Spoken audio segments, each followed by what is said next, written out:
Leave it to Islam to send a nation into a violent uproar during a pandemic. In Islam's defense, it is Ramadan, so what were you expecting? The New Arab reports, Tunisian authorities have arrested a young woman for publishing fake verses of the Quran about the novel coronavirus.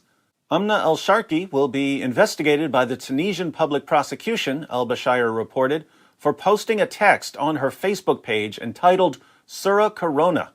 Al-Sharqi sparked outrage on social media for the fake verses and even received death threats. I'm afraid the death threats are just getting started. She needs to get out of Tunisia now. Tunisian public opinion was reportedly divided, with a majority demanding al-Sharqi be tried for the desecration of the Quran, according to al-Bashir. A minority of Tunisians voiced the opinion that her act falls under freedom of expression. Only a minority? Shocker.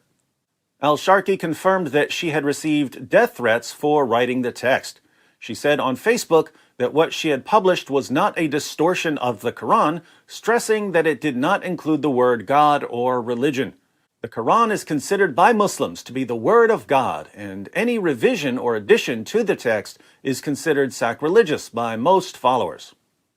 Well, Muslims, if you think that any revision of your book is sacrilegious, do not, under any circumstances, read about the history of the Quran. It's been revised over and over again by Muslim leaders. But Muslim leaders never bother to tell you that, do they? Strange.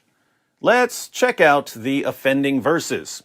From the ex-Muslim, Algerian and Tunisian freethinkers under threat for ridiculing Quran. A series of verses mimicking the style of the Quran, titled Surah, chapter, Corona, have lit Arab social media on fire. The verses were written by an Algerian atheist, Jalou, and shared widely, angering many conservative Muslims who have issued death threats and calls for arrest of those involved. We have been told Jalou's Facebook profile has been suspended due to mass reporting by those Muslims angered by the surah. So, Surah Corona was written by Algerian atheist Jalou. Amna al-Sharqi simply shared the verses and was arrested for it. Here's the surah. Surah Corona. COVID. By the eradicating virus. But they were surprised that it came to them from China far away. So the infidels, Kafirun, said it was a stubborn disease. No, rather, it is certain death. There is no difference today between the kings and slaves.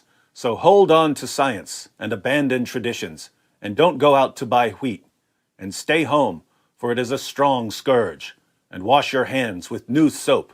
Almighty Jalou has provided this truth. Now, if you read the Quran, you know that this sounds exactly like a chapter of the Quran. Stop lying, David. The Quran only works in Arabic. Come on, you can read anything in that silly Quran recitation voice. COVID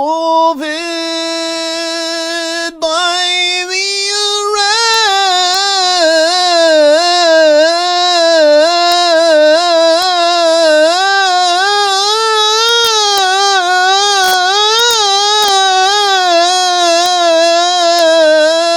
eradicating virus.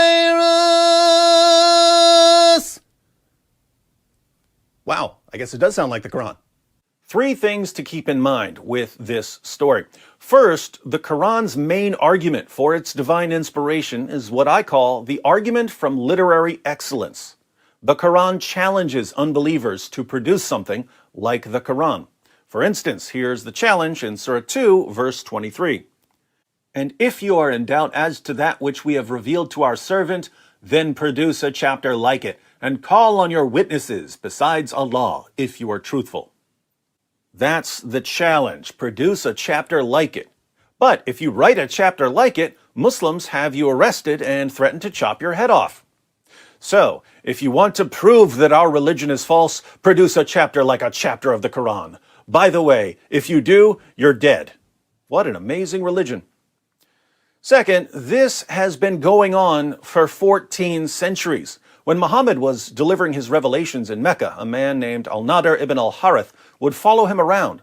Muhammad would recite his latest verses, and al-Nadr would stand up and recite some verses of his own, and then ask the listeners, in what way are Muhammad's verses better than mine? Some of the Quran verses where unbelievers keep making fun of Muhammad's revelations, saying, "These are nothing but tales of the ancients," were a response to Al-Nadir. Al-Nadir was captured after the Battle of Badr. Most of the prisoners were held for ransom, but not Al-Nadir. He was killed. 14 centuries later, Muslims are still calling for the deaths of people who can imitate the Quran. Third, women are not exempt from the death penalty here.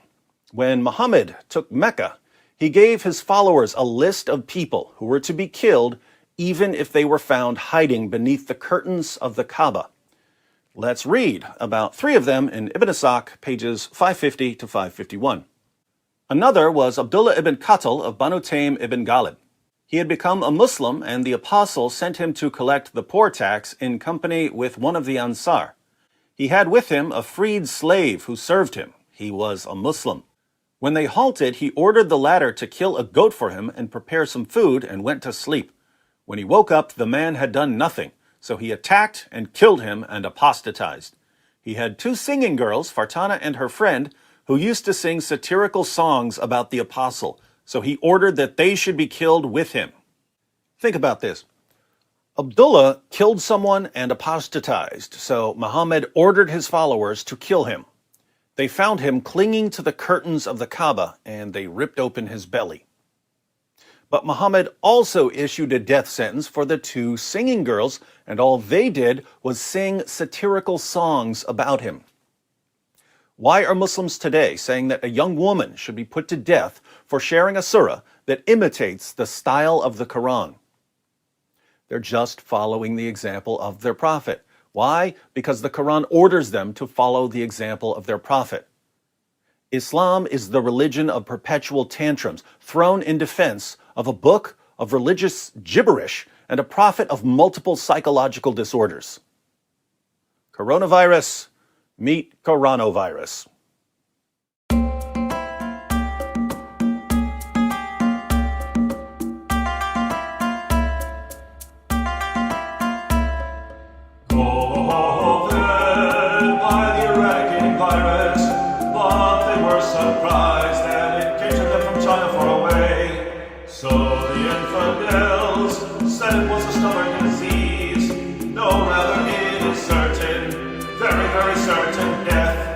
There is no difference today between the kings and slaves, so hold on to science and abandon traditions, and don't go out to buy weed and stay home, for it is a strong scourge. Wash your hands with blue soap. Almighty Jalil has provided this truth, so don't kill him or anyone named Amna.